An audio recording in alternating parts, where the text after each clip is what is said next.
இசையமைப்பாளர் பரத்வாஜ் தன்னை பார்த்து பிராமினா என கேட்டதாகவும் அவர்தான் தன்னை முதலில் பாட வைத்ததாகவும் பாடகி சுசித்ரா பேட்டியில் தெரிவித்துள்ளார். லிட்ரரி ஆர்ட் ஸ்கூல்லையே 2-3 jobs I was doing. Radio Mirchi வந்தது.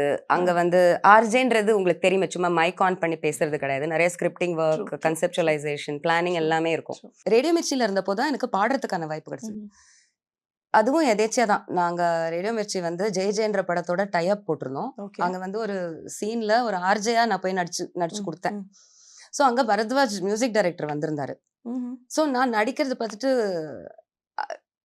I'm sorry to say but I think அந்த பிராமின் கனெக்ஷன்ல நீ பிராமண பொண்ணு, நம்ம அப்படிதான் கேட்டுப்போம். It's okay, it's a cute thing. I think நீ பிராமணா அப்படின்னு கேட்டாரு.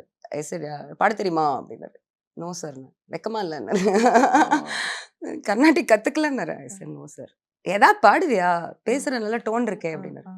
சார் வெஸ்டர்ன்லாம் கொஞ்சம் பாடுவேன் சார், ஸ்கூல் காம்படிஷன்லாம் பாடுவேன். நாளைக்கு வா ஆடிஷனுக்குன்னு சொன்னாரு. He said in the tone I want a song, which was May Masam 98. That was the first song. Okay. அதுக்கப்புறமா of course அங்க நான் போன போதே இன்சார்ஜஸ்க்கெல்லாம் என்ன ரொம்ப பிடிச்சி போச்சு. எல்லாரையும் மதிக்க தெரிஞ்ச பொண்ணு, ரொம்ப அரகெண்டா இல்லாத பொண்ணு. அப்பவே அவங்க சொன்னாங்க, இதே மாதிரி இருங்க பணிவா, யூல் கோ அ லாங் வே அப்படின்னாங்க. அண்ட் மியூசிக் டைரக்டர்கிட்ட எக்ஸ்ட்ரா காம்ப்ளிமெண்ட் கொடுத்து, சார் நம்ம ரொம்ப வருஷமா அவங்க ஃபேன் சார், அதெல்லாம் நம்ம ஒண்ணுமே பண்ணல. அதெல்லாம் அங்க சீனியர் இன்சார்ஜஸ்க்கு ரொம்ப பிடிச்சது அந்த behaviour. So they used to say, கோரஸ்க்கு கூப்பிடுறோம், வரமாட்டேன்னு சொல்லாதீங்க, அதெல்லாம் learning curve. Okay. That was very good advice for me.